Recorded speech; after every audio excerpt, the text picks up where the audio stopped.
আসসালামু আলাইকুম রহমতুল্লাহ। আমরা এখন জিয়ারত মদিনা জান্নাতুল বাকিতে এবং জান্নাতুল বাকির পাশে এই যে মারকাজুল হায়াতুল বাকি, এটা জান্নাতুল বাকির গেট। এখানে এই গেটটা প্রত্যেক নামাজের ওয়াক্তে খোলা হয়। এখানে বিভিন্ন দেওয়ালের পাশে দোয়াতুলত বিভিন্ন দেশের ল্যাঙ্গুয়েজে লেখা রয়েছে। যারা যেভাবে পড়তে পারে সেভাবে পড়ে। এরপরে বেশিরভাগ আরবি, উর্দু, এগুলো ইংলিশ, এই ধরনের লেখা।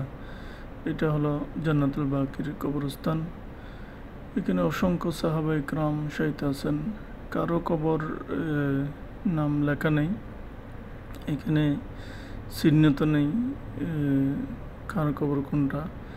মানুষ মারা গেলে প্রত্যেক ওয়াক্তের শেষে সবাই ঢুকতে পারে, ঢুকে দাফন করতে পারে, মাটি দিতে পারে। আমরাও তাই ঢুকলাম। এবং আজকেরিরা এদেশের যে সমস্ত পুলিশ, আর্মি, বিডিআর যারা নিযুক্ত আছে, তারা মানে মানুষ বেশি ভিড় হলে যেতে দেয় না। একটুখানি ঢুকলেই এরা মোড় ঘুরাইয়ে দেয়, মানুষ বেশি সংখ্যক ঢুকতে দেয় না। তারপর আমরা চেষ্টা করছি ঢুকার জন্য।